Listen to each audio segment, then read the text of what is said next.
Andiyan na Aksyon para sa nutrisyon. Ang live broadcast ni ining programa Aksyon para sa Nutrisyon inyong madungog sa DYLA-AM Cebu kada Sabado alas 12:30 sa udto kutob alauna sa hapon. Aksyon para sa Nutrisyon. Welcome sa atong matag Sabado nga programa Aksyon para sa Nutrisyon. Hatod kaninyo sa National Nutrition Council Region 7 ug sa ato ang istasyon DYLA. Kini ang inyuhang Nutrition Officer sa National Nutrition Council Region 7, Julie Vani B. Balaca. Og lain usab nga 30 minutos nga pagtuki kabahin sa ato ang saktong nutrisyon, ato ang pagasaw-an karon. Nindot kini nga topic karong adlaw tungod kay timely kini, no? Ilabi na sa ato ang mga local government units na nagdawat og mga donasyon alang ni atong mga naapektuhan sa enhanced community quarantine tungod sa COVID-19. Ang ato ang topic karon mao ang kabahin sa milk code. Apan dili pa magsugod ang ato ang technical discussion, ato asang ipasupot ang matag semana no nga recipe. Ato ang recipe for the week mga higala gitawag kini og stir-fried chicken with pechay and carrots. So nindot kay ni siya no mga higala kung ato ang tan-awon diri sa ato ang picture, no? Colorful kaayo kay naatay nagkadaiyang colors, no? Sa ato ang ricados. So, una natong ingredients, 3/4 nga kilo sa ato ang chicken breast nga fillet style, katong unod na ni siya, no? Mga higala nga ato na pud ni siyang gihiwa o, no? Gihiwa og kanang strip style or kaning pinatag-as. 1/8 nga tasa sa ato ang toyo, 1 1/2 tablespoon sa ato ang calamansi juice, isa ka pinch sa ato ang ground black pepper, 1/8 nga tasa sa ato ang cooking oil, 1/8 usab nga tasa sa ato ang crushed nga garlic, 1/8 nga tasa sad, no, sa ato ang onions nga ato na ni siyang gi-chop, isa ka buok nga red bell pepper nga gihiwa og strip style or pinatag-as, isa ka buok green bell pepper nga gihiwa sad og strips, isa og 3/4 nga tasa sa ato ang carrots nga ato ni siyang gi-strips, og 5 og tunga, no, nga pechay nga ato na ni siyang gihiwa. So, alang sa to ang pamaagi sa pagluto, simple ra kayo mga higala. It's 1, 2, 3, 4. So, dali ra kayo, no?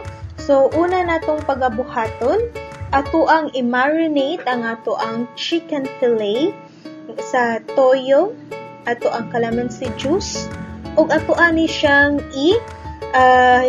i-set aside for 30 minutes. Huh? So, next, while naghuwat na, no, nga mabot ang 30 minutes, pwede natong ianda mga ato ang separate pan, ato ang iinit ang ato ang oil. Pagahuman, ato ang isote ang ato ang garlic, ang ato ang onions, plus ang ato ang marinated chicken. So, ato ani siya i-stir fry until 10 minutes. After sa 10 minutes, ato ang isunod o dugang ang ato ang bell pepper, katong puwa o green. Then, ato siyang i-simmer another 3 minutes. Then, lastly, mga higala, ato ang i-add ang carrots, ang ato ang pechay, ato asiyang i-mix og tarong og another 3 minutes, no, nga pag-simmer para maluto nato ang carrots ug ang pechay. So, there you have it mga higala, ang ato ang recipe for the week, ang atong gitawag nga stir-fried chicken with pechay and carrots. So, for more recipes, nutrition tips, and nutrition information, feel free to visit our Facebook page at National Nutrition Council Region 7 or NNCRVII. So, kana ang ato ang mga recipe for the week and other na mga impormasyon nga pwede natong makuha and also ma-share sad namo para ninyo. So, balik ta sa ato ang pagatukion karong simanahan, no? Sa ato ang aksyon para sa nutrisyon, atong giingon nga ato ang pagatukion ang kabahin sa kani ato ang EO51 or mas known, no? Sa atong gitawag nga milk code. So, unsa daay ni ang ato ang gitawag nga milk code or EO51 nganong naamantay EO51 or milk code.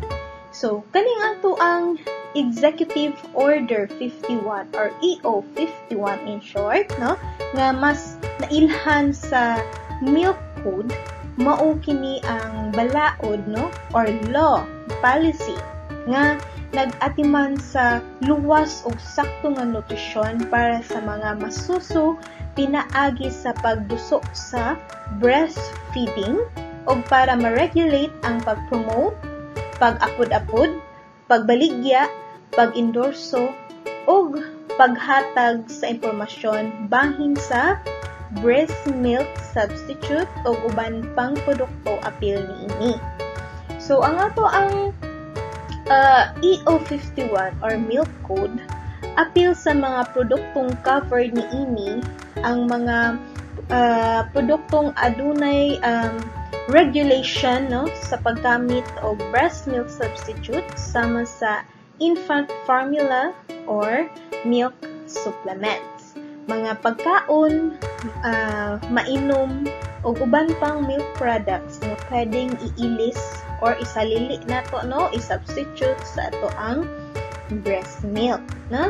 Apil sad ani mao ang bottle-fed nga complementary foods o feeding bottles o kaning ato ang chupon. So, kaning sa ato ang EO51, under ani nga law, naatay mga pipila, no, ka mga polisiya nga ni-suporta ani. So, aron maluwas jud, no, ang ato ang masuso or kani atong gitawag nga mga lactating mom sa nagkalain-laing peligro as well as ang ato ang mga below 6 months old, no, nga bata, ato ang ipasupot kung unsa ay ang mga balaod, no, nga ni suporta or under ani niyang EO51. So una mao ang exclusive nga pagpasuso kang baby pagkahuman o panganak hangtod si baby mag-unom ka buwan na. Walay laing pagkaon o ilimnon bisan tubig ang ihatag ni baby sa unang unom ka buwan. So pasabot ani, no, nga inigawas, no, right after mo gawas ang ato ang baby, no, sa kanang tiyan sa tong mama, no, ato kining pasusuon, no. Ang first nga makuha nato is kaning ato ang colostrum ni mama, no, sa pagpasuso nga naa dinhi ang katong ato ang antibodies and other, no, nga dapat makuha ni baby. So gi-regulate na karon nga dapat ang ato ang mga hospital and other, no, nga birthing place naagyoy kumbaga unang yakap. So sa unang yakap diri mahitabo within an hour, no, kailangan si baby makapasuso or masuso niya ang katong colostrum. So dili dayon kuhaon si baby, no. So una ibutang siya sa dughan sa mama hangtod sa makatuod siya sa asa ang suso ni mama o makainom siya sa colostrum. So from the very first day, no, ni baby nga gigawas siya, gipanganak siya, hangtod nga moabot siya 6 ka buwan, kinahanglan walay laing pagkaon or any liquid nga ato ang ihatag ni baby, kundi ang breast milk kagyud, no, nga makuha nato sa iyahang inahan. Ang ikaduha, walay makatupong sa sustansya nga makuha sa masuso gikan sa gatas sa inahan. Maong bisan sa panahon sa kalamidad, gitambag nga ipadayon gihapon ang pagpasuso. So same karon, no, sa mga nahitabo nato karon sa ato ang pandemic na situation, ato gihapon gi-advocate, no, ato gihapon gibalik-balik nga dili gihapon nato undangon, no, ang mga pagpasuso. So katong mga mama nga naapay below 6 months nga mga anak nga nag-exclusive breastfeeding jud sila, so dili nato undangon kay muingon ta nga delikado. So dili gihapon, no, so ato gihapon siyang pasusuon. So, naatay mga ways lang unsaon. So, kailangan nga observe gihapon si mama o proper hygiene, no? Hand washing, and of course, kailangan na adjud siya ay face mask. So, dili rason nga aduna kitay pandemic karon para dili ta mapa-continue or dili ta magpa-exclusive breastfeeding sa ato ang mga below 6 months na baby. So, ang ikatulo, sa ikalunong nga buwan, diha na nato sugdan ang paghatag og complementary foods or kumbaga ang complementary foods mo ni siya ang ni complement or ni partner, no, kung ato ang pagalantawon ang isa ka couple. So kung ang couple gani kailangan na ay partner, so si complementary food mo na siya ay partner ni breast milk. So sa panahon sa mutungtong manggod si baby sa 6 months, ang breast milk, no, dili na siya enough, no, sa atoang para sa atoang baby na kinahanglan na og additional calorie. So mo nang atoang sugdan og complementary food. Ang ikaupat, ipadayon ang pagpasuso kang baby hangtod 2 ka tuig o kapin pa. So naay mga uban, no, nga mama nga inigpa-start gani sa ato ang complementary food, dili na sad nato pasusukon. So minira gihapon na kung ato iundang ang ato ang pagpasuso ni baby, nakulangan na ang iyahang calorie or energy nga kikinahanglan sa ato ang anak for that specific na panahon, no, or for that per day. So nakulang na kay di ba naingon ta nga si breast milk parisan yun siya sa complementary food tungod kay ang breast milk dili na siya enough, no, para ni baby. So mo na siya nga ato ikaupat, kailangan ipadayon gihapon ng ato ang breast milk hangtod moabot og 2 ka tuig. Ang ikalima ani mao ang milk formula mamahimong magbutang sa masuso ngadto sa peligro ingon man sa hapsay nga pagtubo ug pagdevelop sa bata. So ang ato mga natay daghang kaayong i-consider, no, kung mogamit ta og milk formula. So una na ana ang preparation. So kailangan ta nga i-sterilize jud ang ato ang mga feeding bottles nga gamiton, no, para pagpasuso, no, or para pagpainom. Ang ikaduha, ang sanitation o sa may kanang environment, hinlo ba, nasakto ba, kana, no. Then ikatulo, pwede po natong lantawon nga sakto ba ang gidaghanon sa gatas, no, nga gitimpla, kana.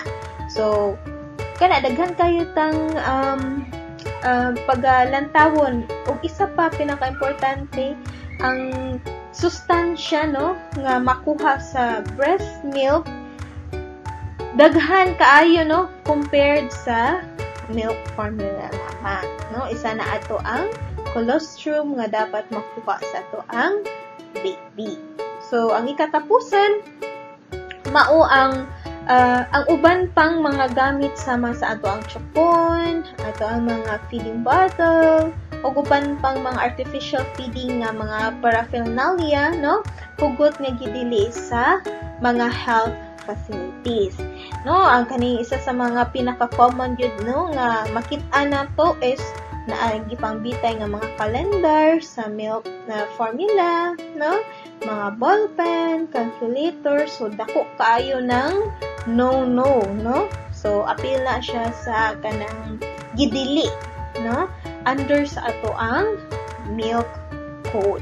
So, no, pagkan kaayo nga kanang under the eye sa ato ang EO51 nga ato ang pagbantayan.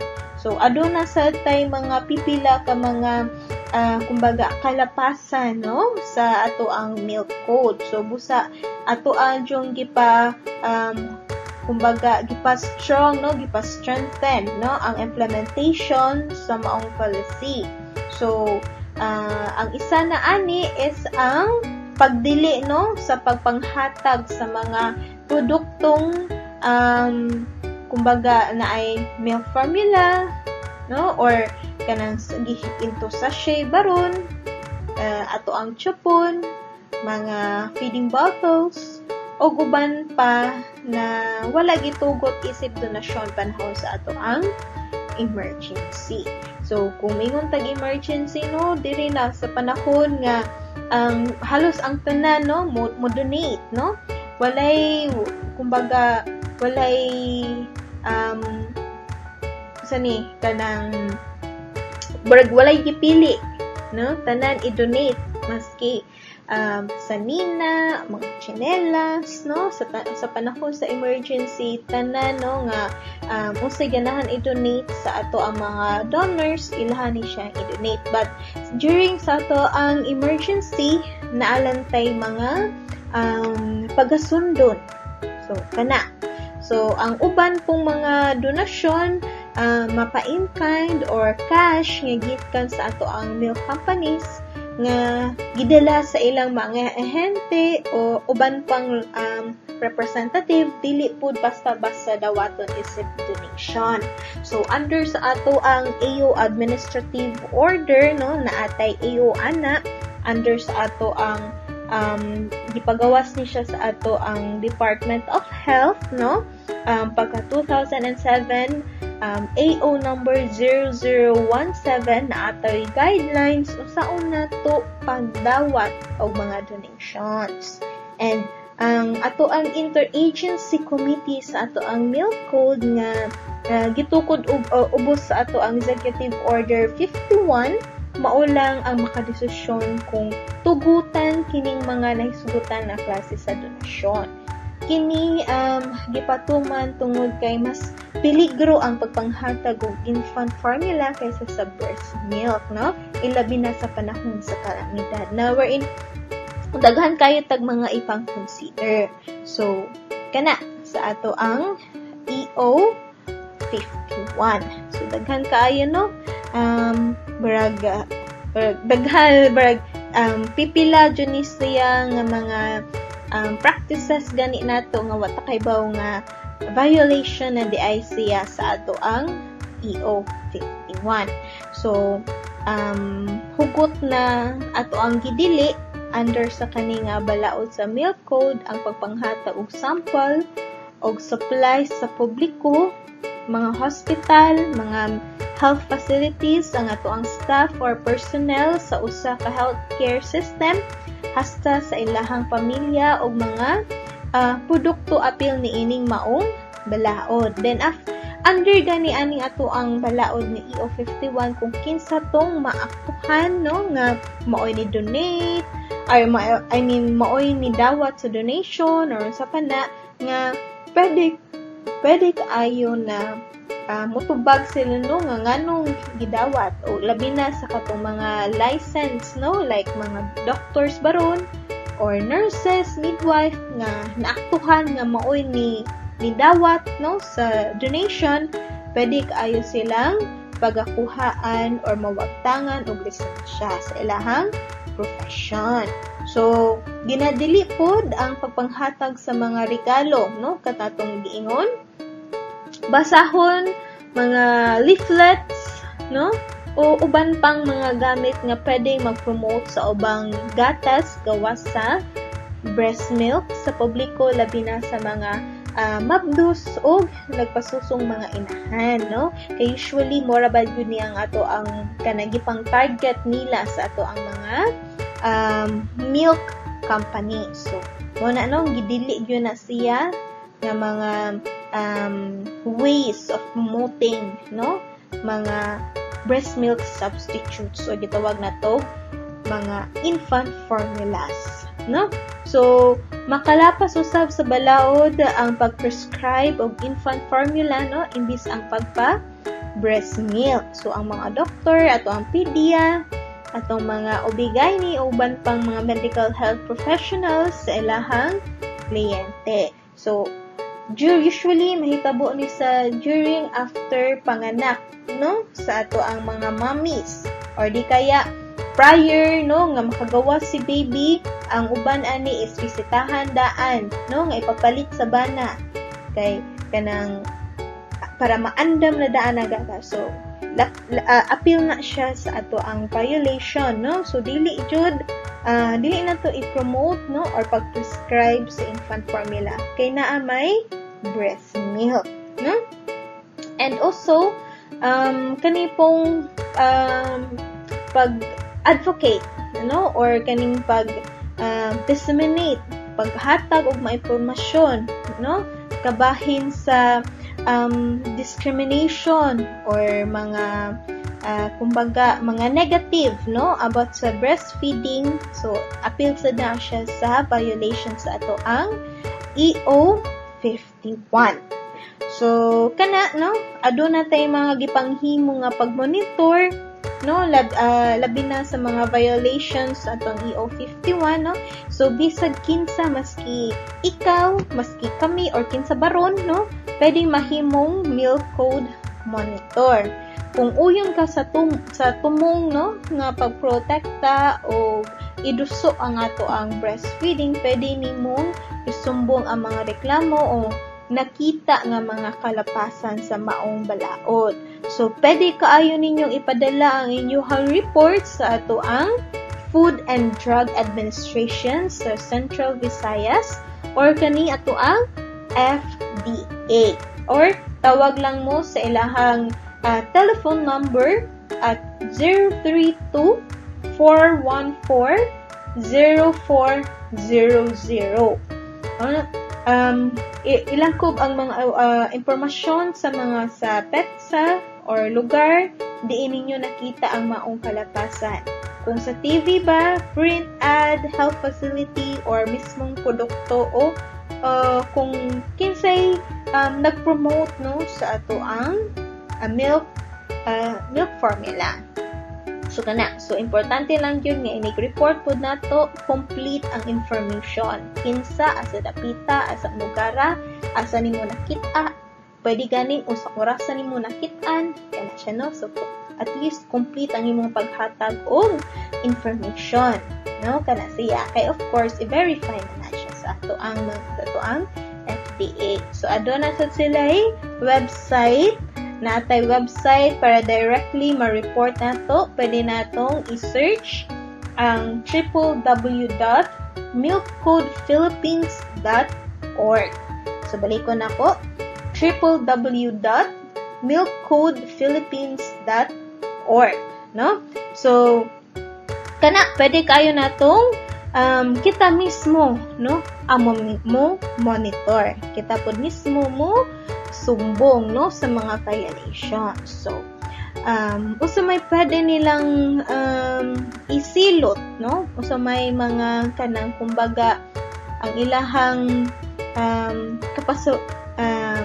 silot sa promote or paggamit sa ato ang mga milk formula, or in short mga violations, no? So pwede kaayong mapriso, no, gikan sa 2 ka buwan hangtod 1 ka tuig, no?